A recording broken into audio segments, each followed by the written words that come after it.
Welcome to Overthinking in Your Underwear. I'm Lindsay, and this week we are overthinking a year in review, sort of my wrapped list, if you will. So, if you're a regular listener, first of all, thank you. Oh my gosh. This has been kind of a labor of love for me the last, 10 weeks, something like that.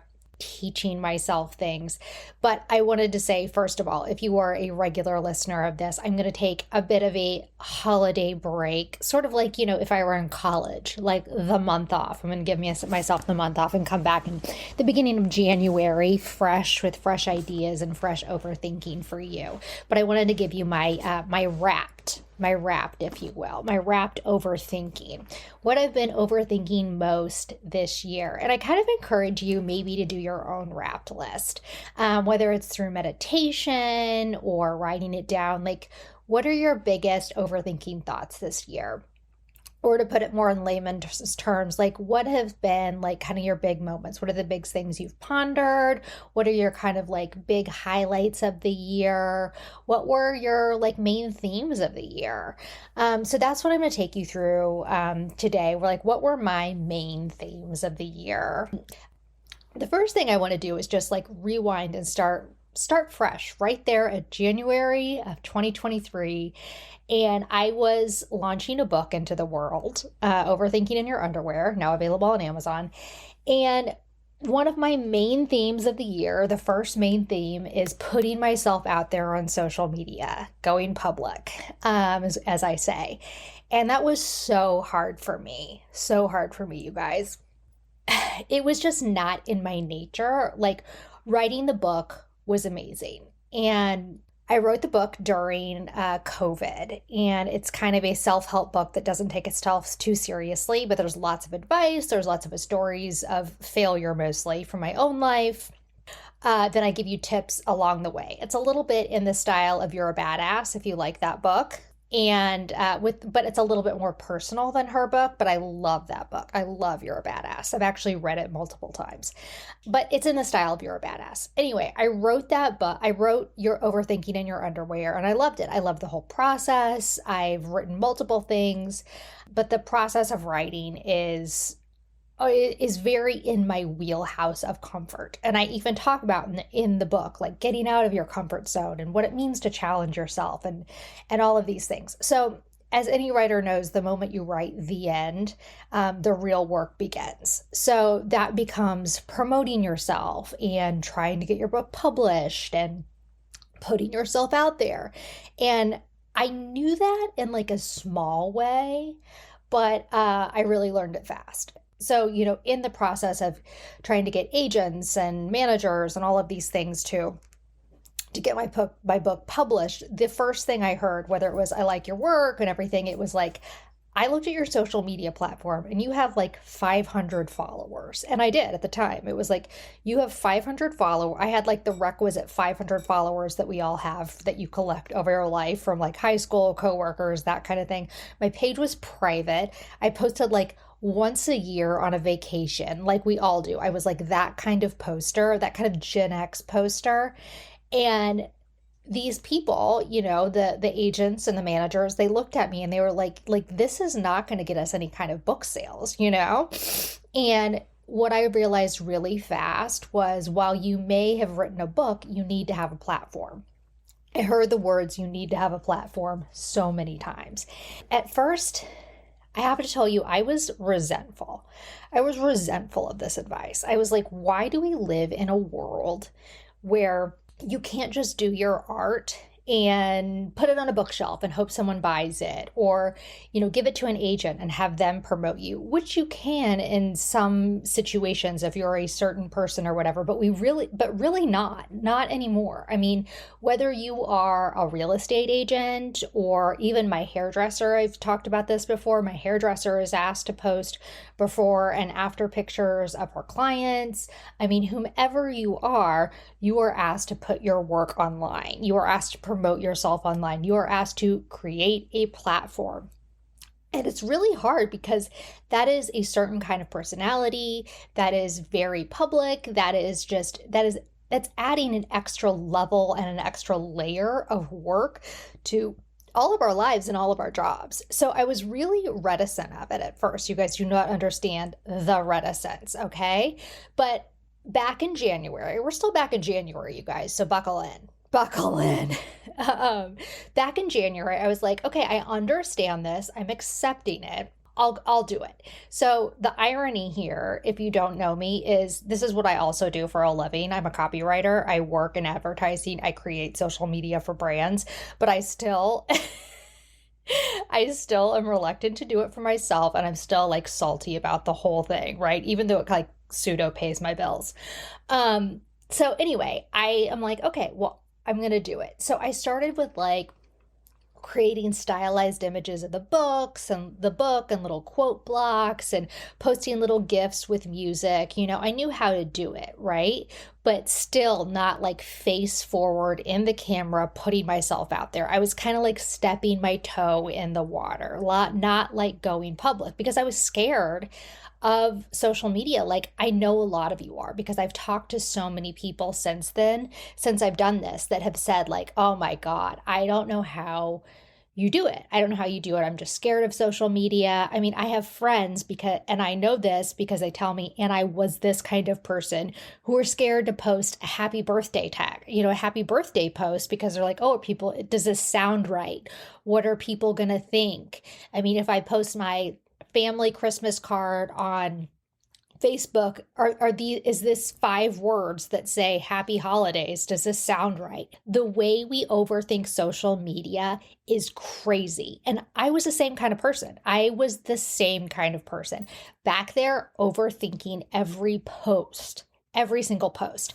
So this is kind of my first thing. We're still on the first thing, but my first thing is that no one really cares. Okay? No one really cares. And that's what I learned is I started to put myself out there. I started to put myself on video. I mean, I got out there on TikTok. At first I was like makeup, hair, put on the little filters that I found on TikTok, which is really funny.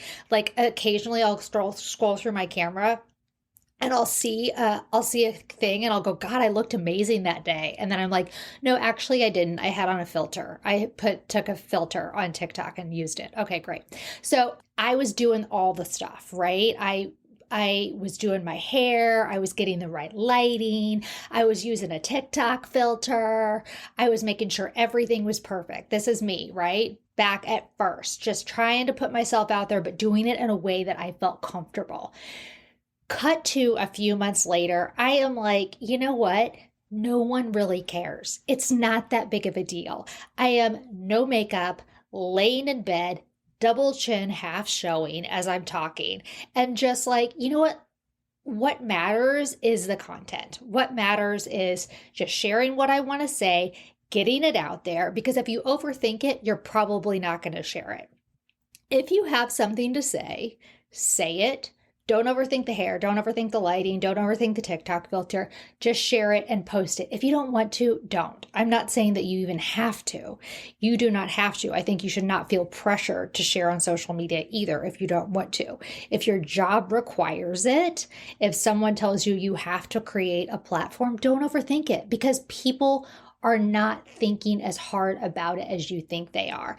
If they scroll and you're saying something that relates to them, if you have a headline that says, how I got over a breakup or something like this, and they go, oh, and they stop. They're probably not stopping because they like your eye makeup. They're stopping because you're saying something that relates to them. So say something educational, something inspiring, something that's meaningful to you. And if you're saying something that connects, you're going to connect to somebody else. Okay. So that's what I learned first was don't overthink it. That is the first thing that I learned.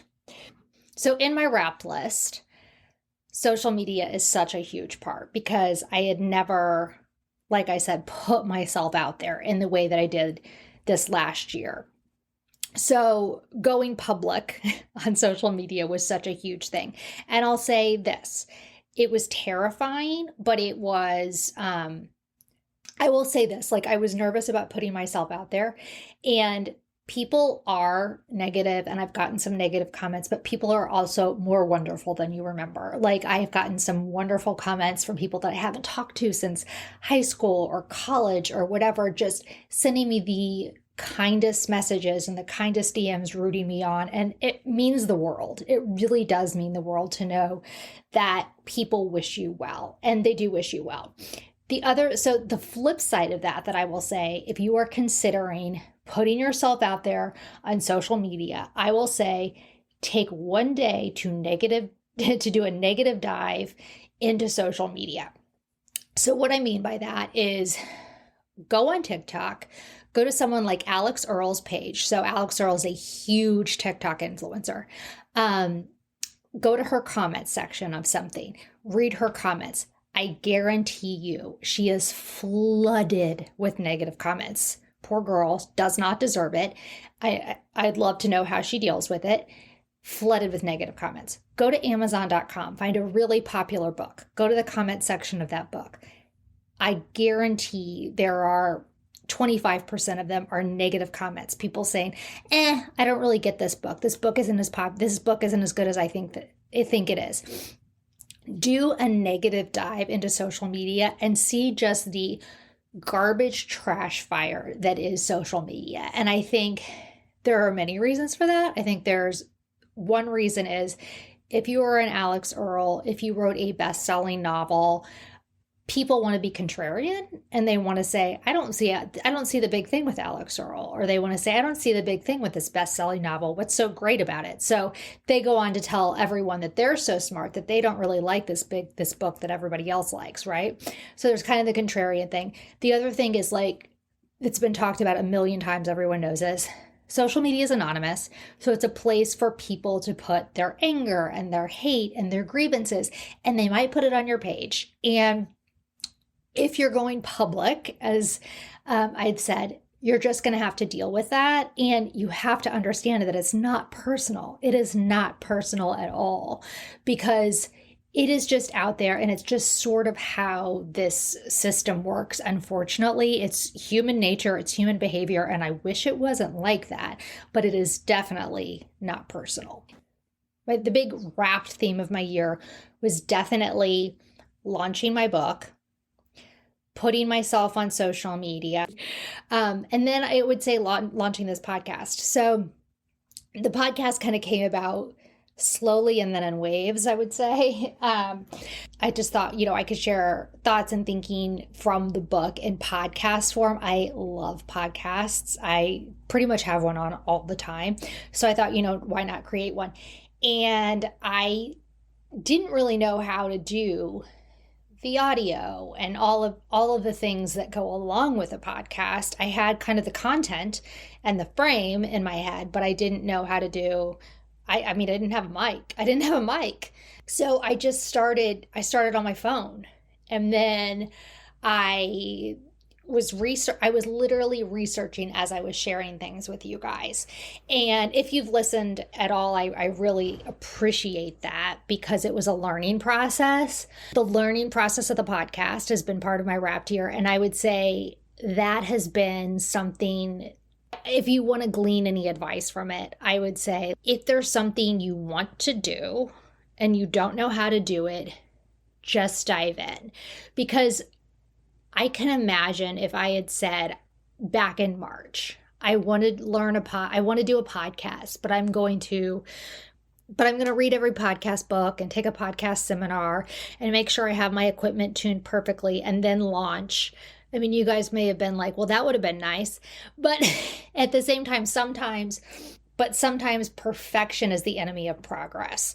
So I think just starting can give you that inertia to keep going, and you're perfecting in the doing. So the perfecting in the doing is where I hope I have come with this. I mean, I think back to recording on my phone, and I'm like, okay, I have made progress. Is there miles I want to go? I want to get so much more proficient. I definitely want my video to be better, of course, but I think we can just do it. Like, I don't know, somebody has said that before. I really feel like I've heard that. Yeah. Anyway, just do it. And the perfection comes in the doing.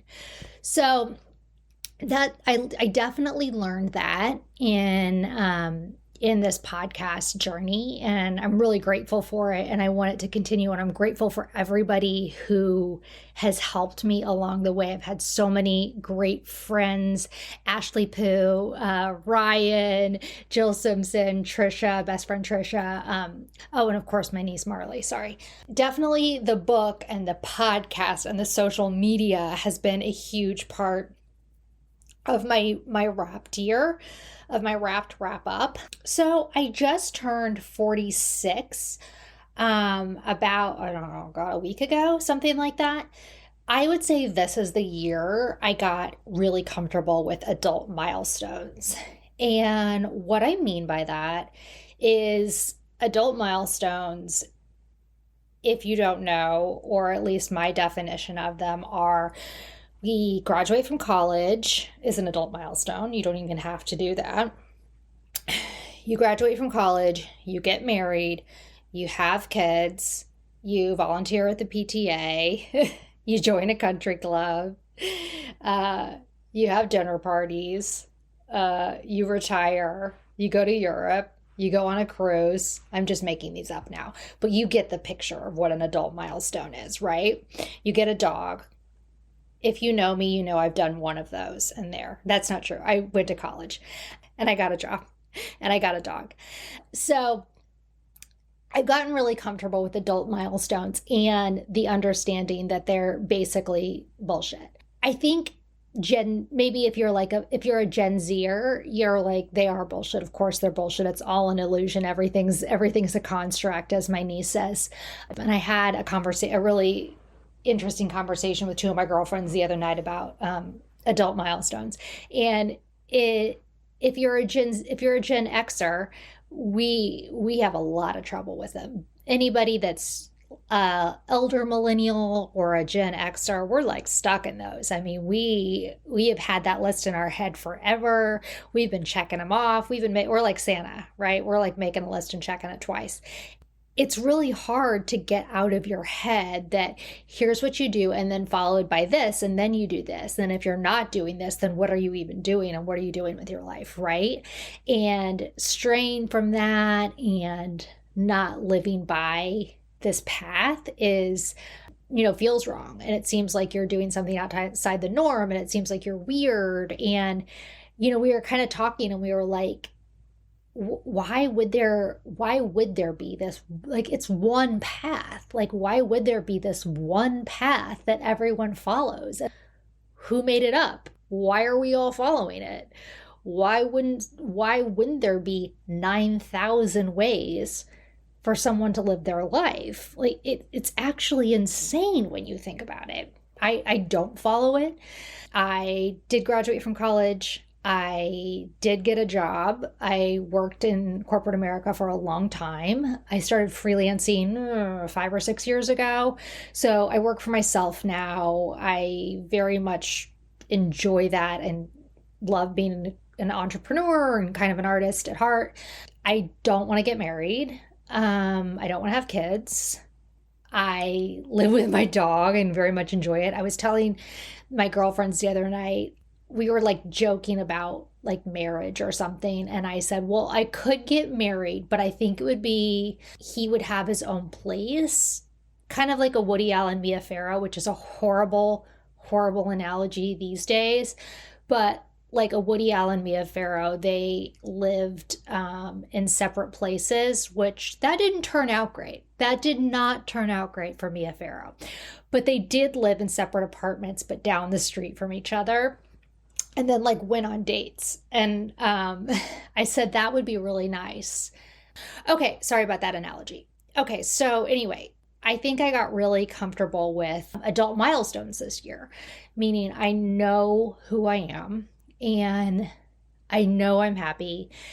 I know I'm comfortable where I am. I know I'm comfortable with my choices, and I don't feel like there's an imaginary list out there that I'm not checking off. And for a long time, I did feel that. Like, I did feel that pressure. I did feel that oddness of, why am I not on this other path? And now I feel like I have my path and I'm very happy about it.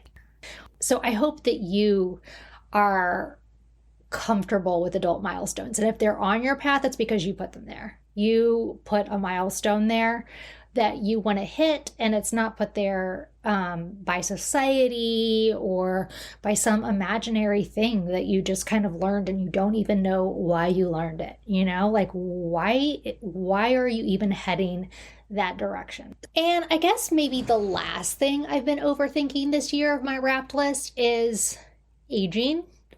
This is the first year, and I'm thankful for this because I am 46, that I've actually felt my age in terms of just like, I don't feel like, I'm young and hot and all of these things, right?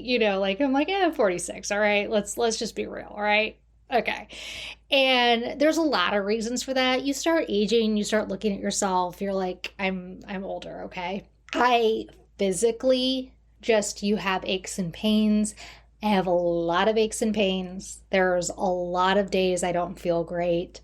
I have a little bit more aches and pains than most, and I don't want to get into that really. I've started to feel my age, okay? And that is something I've been overthinking, but I will say, because I always try to give you the other side of that, there's a freedom of it too. I think when you are younger and a woman, it happens for men too, especially now. I think you see men have the struggle to keep up too with beauty standards. But when you're younger, there's just always this hustle to keep up and present yourself a certain way. And, the makeup and the hair and the this and the that. And I think when you get to a certain age, and it's not that I've given up or anything, it's just, I don't feel the need, like beauty isn't the top thing on my mind, okay? Like I don't feel the need to wear makeup all the time or have my hair perfectly done. Sweatsuits are definitely my favorite. Sweatsuit sounds like such an antiquated word. Do people even say sweatsuits anymore? Sorry. But it's just not the top thing on my mind. I was actually talking to my niece and her friend the other day, and Gen Z, they have a term for everything. I mean that in a flattering way, but we were talking about beauty and beauty standards. And Harper said, well, it's about beauty neutrality. Beauty just is not the most important thing about you. That's how you should see yourself. And I said, well, that's a really great way to put it. And I think that's where you get when you're to my age. It's not that I feel bad about myself or that I feel bad about my looks. It's just that I don't care really anymore. It's not the most important thing about me. It's not something I think about in the morning. It's not that I sit in the mirror anymore and obsess about what I look like or care that much about my appearance. It's not the most important thing about me. And if I thought about what I wanted people to take away from a meeting or an interaction, it would not be that I was cute. It would be that I was smart, that I was creative, that I was interesting, that I was curious. It would be all these other things. And maybe if you had asked me 20 years ago, it was that I was cute. So it's definitely getting to this point where you're like, do I want people to think I'm a mess? Of course not. It's just not the most interesting thing about me. And I think that's a freeing feeling, honestly. I think getting to the point where you're like, who cares? Just who cares? And that's where I am about aging and looks, is just who cares? Who cares? And it's actually kind of a nice feeling. It's kind of a nice feeling. So I think aging can be like a really freeing thing, especially for women, especially maybe women of a Gen X generation who kind of felt this like vice grip around us where we were always concentrating on what we looked like. There's no difference. I say Gen X and then I look at all the other generations. There's no difference between generations and how we have been brought up to think about beauty. So I don't even know why I did that. But you know what I mean? Like there can be like a freedom to that. There can be a total freedom to that. I'll leave you with that last thing that I was overthinking this year. And like I said, I will chat with you again in January. I really encourage you to pull out your journal, sit in meditation, have a beer with a friend if that's what you do, and do your wrap list. Say, these are the big thoughts I had of the year. Maybe this is how I want to change that going forward, or this is how I want to continue going forward into the new year because it was working so well. Here are what I hope I'm chatting with you about this time next year. Next year, I hope I'm talking about how I excelled here, how I did this, how I achieved that. Put it out into the universe, whether it's in conversation, in meditation, in your journal, and manifestation.